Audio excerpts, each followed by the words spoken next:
नमस्कार दोस्तों। हर हर महादेव। ओम नमः शिवाय। श्री शिवाय नमस्तुभ्यम।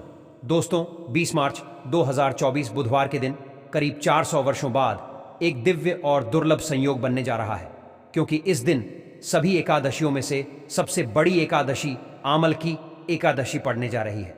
दोस्तों यह एकादशी बुधवार के दिन पड़ रही है, जिस वजह से इस दिन 3 बड़े योगों का निर्माण हो रहा है, जो कि है धन लक्ष्मी योग, अमृत सिद्धि योग और गजकेसरी योग। दोस्तों इन 3 योगों के निर्माण की वजह से इस एकादशी पर भगवान विष्णु और महालक्ष्मी की असीम कृपा बरसने वाली है। और अगर इस दिन आप चुपचाप किसी को बिना बताए स्वास्थ्य से जुड़ा यह अचूक उपाय कर लेते हैं तो आपकी सभी समस्याओं का हल संपूर्ण रूप से हो जाएगा। दोस्तों एक साल में करीब 24 एकादशी पड़ती है और 20 मार्च को पड़ने वाली आम लकी या रंग भरी एकादशी सभी एकादशियों में सबसे बड़ी मानी जाती है। इस दिन स्वास्थ्य से जुड़ा यह अचूक उपाय आपकी हर परेशानी को हल कर देगा, चाहे वह धन को लेकर हो या सेहत या संतान की प्राप्ति को लेकर। इसीलिए दोस्तों वीडियो को अंत तक जरूर देखें। और दोस्तों अगर आप भी अपने जीवन में भगवान श्री हरि विष्णु की कृपा पाना चाहते हैं तो इस वीडियो को लाइक करके कमेंट में जय श्री हरि जय मान लक्ष्मी लिखना ना भूले। दोस्तों आमल की एकादशी का दिन श्री हरि विष्णु को समर्पित है। इस दिन जगत के पालनहार श्री हरि विष्णु अपनी 4 महीने की योग्य निद्रा से जागते हैं। इसके बाद से ही सभी मांगलिक काम आरंभ हो जाते हैं। इसके अलावा एकादशी भगवान विष्णु को प्रसन्न करने के लिए भी बेहद उत्तम मानी जाती है। इस दिन भगवान विष्णु को प्रसन्न करने के लिए कुछ लोग व्रत रखते हैं और पूजा करते हैं। इस दिन सच्ची श्रद्धा और भक्ति भाव से भगवान विष्णु की पूजा करने से सभी मनोकामना पूर्ण होती है। दोस्तों स्वास्थ्य अत्यंत प्राचीन काल भारतीय संस्कृति में कल्याणकारी चिन्ह समझा जाता रहा है। इसीलिए किसी भी शुभ काम को करने से पहले स्वास्थ्य चिन्ह अंकित करके उसका पूजन किया जाता है। मान्यता है कि ऐसा करने से कामों में सफलता मिलती है, क्योंकि स्वास्थ्य के चिन्ह को शुभता का चिन्ह समझा जाता है। इस तरह स्वास्थ्य का अर्थ अच्छा या मंगल करने वाला ऐसा बताया गया है। मेन वर्णित है स्वस्तिक सर्वदा रुद्र, अर्थात सभी दिशाओं में सबका कल्याण हो। इस तरह स्वास्थ्य एक शब्द से किसी व्यक्ति या जाति विशेष का नहीं, परंतु संपूर्ण विश्व के कल्याण या वासुदेव की भावना निहित है। किसी भी शुभ काम को करने से पहले गणेश जी का नाम लेते हैं और हिंदू धर्म में स्वास्थ्य को गणेश जी का भी प्रतीक समझा जाता है। वैसे तो किसी भी शुभ काम को पहले स्वास्तिक बनाकर ही थाली में रखते हैं और पूजा करते हैं, क्योंकि ऐसा करने से मेन खुशियां बढ़ती हैं। स्वास्तिक में 4 तरह की रेखाएं होती हैं और इनका आकार भी एक समान ही होता है। रघुवेश समझा गया है और उसकी 4 भुजाओं को उपमा दी गई है। पौराणिक मान्यता है कि 4 दिशाओं यानी पूर्व पश्चिम उत्तर दक्षिण की ओर यह 4 भुजाएं इशारा करती हैं और हिंदू धर्म में इनको 4 वेदों से जोड़कर भी रखा जाता है, यानी ऋग्वेद, यजुर्वेद, अथर्ववेद और सामवेद। स्वास्तिक की 4 रेखाएं सृष्टि से रचनाकार भगवान ब्रह्मा के 4 सिरों को दर्शाती है और 4 पुरुषार्थ यानी 4 आश्रम, 4 लोग, 4 देवों यानी ब्रह्मा, विष्णु, महेश और गणेश की तुलना भी की गई है। इसके मध्य में जो बिंदु है भगवान विष्णु की नाभि मानी जाती है, जिसमें से भगवान ब्रह्मा प्रकट होते हैं। और स्वास्तिक की 4 रेखाएं एक घड़ी की में चलती है, जो संसार की सही दिशा में चलने का चिन्ह है। यह है स्वास्थ्य महत्ता। इस एकादशी के दिन घर के मुख्य द्वार पर शुभ मंगल चिन्ह स्वास्तिक स्वरूप बनाए आप चावल और कुमकुम की सहायता से बना सकते हैं। चावल और हल्दी के घोल से बना सकते हैं, या फिर कुमकुम यानी सिंदूर और घी, सिंदूर और तेल मिलाकर के भी बना सकते हैं। ऐसा करने से वास्तु दोष दूर हो जाता है। इससे मनोकामनाओं की पूर्ति हो जाती, घर से क्लेश कलह बेचैनी दूर हो जाती है। तंत्र मंत्र क्रिया से भी रक्षा होती है। इसे शुभ काम के पहले अंकित किया जाता है, क्योंकि स्वास्थ्य को मान सम्मान, सफलता और उन्नति का प्रतीक समझा जाता है। स्वास्थ्य हर दिशा से देखने पर एक ही सम्मान लगता है। आपने उल्टा स्वास्थ्य की देखा होगा, परंतु उल्टा स्वास्थ्य के उपाय अलग होते हैं और सीधे स्वास्थ्य के उपाय अलग होते हैं। अगर जीवन बहुत परेशानियां हों तो एकादशी के दिन तांबे या चांदी का स्वास्तिक प्राण प्रति करवाकर घर की चौखट पर लगवा दो। बाजार से अलग अलग साइज के मिल जाते हैं उसे लाकर पूजा घर में रखकर पूजा करें। इससे घर में लक्ष्मी का वास हो जाता है। लक्ष्मी प्राप्ति हेतु चांदी का स्वास्तिक नवरात्रों में भी लगाया जाता है, परंतु सबसे अच्छा है कि सिंदूर और घी या तेल मिलाकर के यह, या फिर चावल और हल्दी के घोल से बना दे कि मुख्य द्वार पर स्वास्तिक बनाते हैं तो ज्यादा बड़ा मत बनाइए। 9 अंगुल से बड़ा बिल्कुल नहीं होना चाहिए। 3-4 अंगुल का बनाइए, यह उत्तम होगा। अगर आपके घर के सामने पेड़ या खंभा है तो वास्तु दोष उत्पन्न होता। ऐसे में वास्तु दोष के प्रभाव को स्वास्तिक रोकता है। स्वास्तिक का चिन्ह देवता को प्रसन्न करने के लिए खासकर बनाया जाता है। एकादशी तिथि पर आप थाली में या चौकी पर स्वास्तिक बनाकर उस पर मूर्ति करते हैं तो देवता प्रसन्न हो जाते हैं। आप चाहे तो घर के मंदिर में इष्ट देवता के पास स्वास्तिक का चिन्ह रख सकते हैं। तो दोस्तों, स्वास्तिक के कौन कौन से उपाय घर में लाते हैं, धन प्राप्ति कराते हैं, जानते हैं इस वीडियो में। परंतु दोस्तों, उससे पहले आपसे रिक्वेस्ट करते कि वीडियो को लाइक जरूर करिएगा, दोस्तों को शेयर कर दीजिएगा, और अगर अभी तक आपने चैनल को सब्सक्राइब नहीं किया है तो चैनल को सब्सक्राइब करके बेल आइकॉन जरूर दबाइए। दोस्तों, इस एकादशी पर मुख्य द्वार की दहलीज के दोनों तरफ स्वास्तिक का बनाकर उसकी पूजा करें। स्वास्तिक पर चावल की ढेरी बनाएं और एक एक सुपारी रख दें, तो ऐसा करने से अपार धन की प्राप्ति होती है, कामों में सफलता मिलती है। इस एकादशी के दिन नहाने के पानी में तुलसी का पत्ता या बेलपत्र डालकर नहाई। यह स्नान के जल में जब आप बेलपत्र डाल देते हैं तो सभी तीर्थ स्थानों में स्नान करने सम्मान पुण्य फल आपको हासिल हो जाते हैं। आप चाहे तो मैं कुशाघास भी डालकर नहा सकते हैं। एकादशी पर भगवान श्री हरि विष्णु जी के साथ ही महालक्ष्मी और भगवान शिवा की पूजा करें। इस दिन इनके संयुक्त पूजन से आपके जीवन की सारी परेशानियां समाप्त हो जाती हैं। इस दिन आप अपने घर के पूजा स्थान पर एक में कुमकुम से स्वास्तिक बना लें। स्वास्तिक के ऊपर थोड़े से अक्षत और एक सुपारी रख दें। इसे 21 दिन तक वही रहने दें। बाद में सुपारी को उठाकर की मूर्ति के पास रख दें। 21 दिन तक यह बने रहने से आपके जीवन में कभी धन की कभी कमी नहीं होती। इस एकादशी पर आप यह उपाय कर लेंगे तो लंबे समय तक यह आपको लाभ देता रहेगा।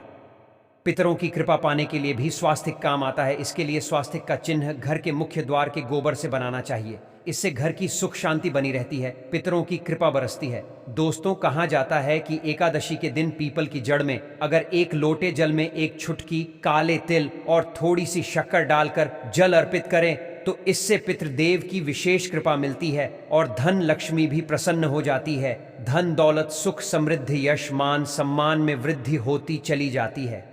अगर आपकी कोई विशेष मनोकामना है, उस मनोकामना की पूर्ति के लिए आप एक विशेष उपाय कर सकते हैं। दोस्तों, कई बार लंबे समय तक हम किसी मनोकामना को लेकर चलते हैं, अनेक प्रयासों बाद भी पूर्ण नहीं हो पाती। ऐसे में एकादशी के दिन आप आसपास के किसी भी मंदिर में जाकर मंदिर की दीवार पर सिंदूर से उल्टा स्वास्तिक बना दें। मनोकामना पूर्ति की प्रार्थना भगवान से करें, जरूर पूर्ण हो जाएगी। और जब आपकी मन्नत पूरी हो जाए तब जाकर वहीं पर सीधा स्वास्तिक बना दें और भगवान को धन्यवाद दें। इस एकादशी पर भगवान श्री हरि की पूजा करेंगे तो उन्हें 2 हल्दी की गांठें जरूर अर्पित की और बाद में हल्दी की गांठ को पीले कपड़े में लपेटकर तिजोरी में रख दें। आपने पहले भी हल्दी की गांठें रखी हूं, ई है तो उसको ही पूजक वापस रख दे। दोस्तों, एकादशी पर विष्णु जी की पूजा में उन्हें केसर कमल का पुष्प के लिए गेंदे का फूल अर्पित करें। जिस थाल को आप गन्ने से बजाएंगे उस थाल में भी सिंदूर से एक स्वास्तिक का चिन्ह जरूर बना लें। उस स्वास्तिक के दोनों तरफ 2 खड़ी रेखाएं भी बनाएं। फिर उस थाली को हुए प्रभु को जगाए मंगलाचार कीजिए। यह स्वास्तिक का चिन्ह आपके जीवन की सारी परेशानियों को दूर करेगा। जीवन में खुशी इस एकादशी के दिन विशेष मंत्र का जाप जरूर करें। आप मंत्र का जाप कर सकते हैं या फिर विष्णु जी के महामंत्र ओम नमो भगवते वासुदेवाय का, इसमें से किसी भी एक मंत्र का जाप कर सकते हैं। जो भी मंत्र आसान लगे उसका जाप कर ले। इस एकादशी के दिन अपनी मनोकामना की पूर्ति के लिए यह उपाय कर सकते हैं। आप तुलसी में जब जल अर्पित करेंगे तब एक लोटे में जल लेकर उसमें छुटकी हल्दी 2-4 बूंदे, दूध, थोड़ी सी मिश्री और एक छुटकी अक्षर डालकर ही अर्पित करें और शाम के समय तुलसी के समक्ष घी का दीपक जलाएं। इस दीपक में एक सिक्का रख दें और बाद में इस सिक्के को उठाकर संभाल के रखें। तुलसी को विष्णु प्रिय भी कहते हैं, इसलिए देवता जब जागते हैं तो सबसे पहले प्रार्थना तुलसी की सुनते हैं। वैसे यह सिक्का रोज के दीपक में भी आप डालकर दीपक जला सकते हैं। ऐसा करने से सिक्का सिद्ध हो जाएगा। फिर जब भी महत्वपूर्ण काम से आप घर से बाहर हैं तो इस सिक्के को साथ में रखकर निकले। आपको काम में सिद्ध जरूर हासिल मिलेगी। इस दिन दीपक का उपाय जरूर ही करें। एक दीपक घर के मुख्य द्वार पर अंदर की तरफ से या फिर पास के किसी मंदिर में एक दीपक, तुलसी के नीचे एक दीपक अपने घर के पूजा स्थान पर इस दिन जरूर जलाएं। पूजा के बाद आरती जरूर करें। आरती की थाल में कुमकुम से स्वास्तिक बनाकर उस पर फूलों की पंखुड़ी और थोड़े अक्षत रखकर फिर दीपक जलाकर प्रभु की आरती करें। सर्वोत्तम होगा, परंतु याद रखें कि भगवान श्री हरि विष्णु को अक्षत अर्पित नहीं किए जाते, मां लक्ष्मी को अर्पित किए जाते हैं। अगर विष्णु जी को अर्पित करना चाहते हैं तो हल्दी से रंगा कर ही पी लें। अक्षत अर्पित करें तो दोस्तों विधि विधान से इस दिन पूजा आराधना करें, स्वास्तिक के उपाय जरूर करें और विष्णु जी के साथ ही शिवाजी और माता लक्ष्मी की असीम कृपा को सुंदर बनाए। दोस्तों, भगवान विष्णु की कृपा के लिए इस एकादशी के दिन स्नान करते समय पानी में एक चुटकी हल्दी डाल लें। इसके बाद स्नान करें और पीले रंग के वस्त्र धारण करके भगवान विष्णु की विधि विधान से साधना करें। इस एकादशी के दिन श्रीहरि का सबसे पहले गाय के दूध से और फिर शंख में गंगा जल भरकर स्नान कराएं। इसके बाद उन्हें पीले रंग के वस्त्र अर्पित करें। मानता कि इस एकादशी के दिन ऐसा करने से भगवान विष्णु का विशेष आशीर्वाद हासिल होता है। इस एकादशी के दिन भगवान विष्णु की पूजा करते समय उन्हें केसर अथवा पीले चंदन या हल्दी का तिलक लगाए। साथ ही साथ भगवान विष्णु के प्रिय पीले रंग के फूल और पीले फल चढ़ाए। मान्यता है कि इस उपाय को करने से भगवान विष्णु शीघ्र ही प्रसन्न होकर भक्तों को मनचाहा आशीर्वाद देते हैं। आपके नजदीक भगवान विष्णु का मंदिर ना हो तो आप भगवान विष्णु के अवतार भगवान श्री कृष्ण की मूर्ति की भी पूजा करके इस एकादशी का पुण्य फल हासिल करें। ईश्वर की साधना आराधना में मंत्र जप का विशेष महत्व होता है। ऐसे में आज इस एकादशी के दिन भगवान विष्णु की कृपा पाने के लिए ओम नमो भगवते वासुदेवाय नमः मंत्र का जप जरूर करें। यदि संभव हो तो इस मंत्र का जाप तुलसी या पीले चंदन की माला से करें। धार्मिक और पौराणिक मान्यताओं के अनुसार पीपल के पेड़ में भगवान विष्णु का वास होता है। ऐसे में एकादशी के दिन पीपल के पेड़ में जल्द जरूर अर्पित करें कि पूर्ति के लिए इस दिन दूध मिला हुआ जल भी पीपल में चढ़ा सकते हैं। अगर आप एकादशी की पूजा का पूरा फल हासिल करना चाहते हैं तो इस दिन भगवान विष्णु की पूजा में शुद्ध घी का दिया जरूर जलाएं। साथ ही भगवान विष्णु को अर्पित किए जाने वाले में तुलसी के पत्ते जरूर रखें। मान्यता है कि तुलसी के दिन भगवान भोग ग्रहण नहीं करते हैं। तो दोस्तों, एकादशी के दिन नमक का उपाय करने से सभी दोष दूर हो जाते हैं। तो इसलिए चलिए हम आपको नमक का उपाय बता देते हैं। दोस्तों, ये एकादशी साल की सबसे बड़ी एकादशी है। इस दिन कर लेना एक उपाय आमला की एकादशी पर मात्र थोड़ा से नमक का आज की वीडियो में बताया उपाय कर लेना। इससे आपकी जन्मों जन्मों की गरीबी दूर हो जाएगी, किस्मत पर लग जाएंगे चार चांद, कंगाल भी हो जाएंगे, धनी माता लक्ष्मी दौड़ी दौड़ी चली आएंगी। दोस्तों, नमक से आप अपनी अंदरूनी शक्ति को जागृत कर सकते हैं। आप अपनी काया पलट सकते हैं। नमक सोना चांदी हीरा मोती से भी ज्यादा कीमती होता है। नमक न जाने अपने अंदर कितने ही अनगिनत चमत्कार, धन दौलत को, रुतबे पैसे को लिए हुए होता है। नमक आपके में धन ऐश्वर्य, उत्तम जीवन, साथ ही सुख संपदा, सौभाग्यपूर्वक जीवन की प्राप्ति मात्र नमक से आपको हो सकती है।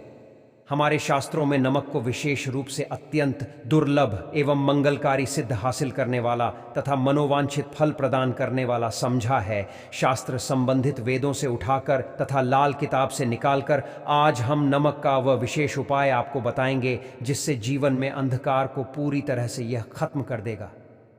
नौकरी के लिए अगर दर दर भटक रहे हैं, संतान प्राप्ति हेतु विवाह में हो रही देरी, पढ़ने लिखने में बच्चे असमर्थ हैं, अगर घर में लड़ाई झगड़ा रुकने का नाम नहीं लेते, पति पत्नी में आए दिन झगड़े होते हैं, गृह क्लेश बढ़ गए हैं, घर में नकारात्मकता फैल गई है, प्रेत घर में अस्थायी रूप से उनका निवास हो गया है, अगर घर में सुख शांति पूरी तरह से खत्म हो गई है, तो नमक का यह विशेष उपाय के माध्यम से जरूर करिएगा। दोस्तों, आज मैं माता रानी की सौगंध खाता हूं, आपने नमक का यह उपाय कर लिया तो दुनिया की कोई भी महाशक्ति, बड़ी से बड़ी शक्ति भी आपको विजय हासिल होने से रोक नहीं पाएगी। आप धन से मालामाल हो जाएंगे, आपका जीवन सूर्य की तरह चमकेगा। बस नमक का यह उपाय आपको जरूर करना है। दोस्तों, सबसे पहले आपको यह याद रखना है कि कभी किसी का नमक भूलकर भी मत खाना। अगर भूलवश या पाप हो गया है, ये गलती हो गई है, तो उसका नमक कैसे भी करके अदा कर दे। अगर आपने किसी का नमक खा लिया है तो उसके जितने भी होंगे वह आपके सर आ जाएंगे, उसके हिस्से का सारा कष्ट आपके सर आ जाएगा। इसीलिए हमारे बुजुर्ग कह गए हैं कि कभी किसी का नमक नहीं खाना चाहिए। अगर आपने किसी का नमक खा लिया है तो उसका हक अदा जरूर करें। अगर आप उसका नमक खाकर भूल गए तो समझो आपको सबसे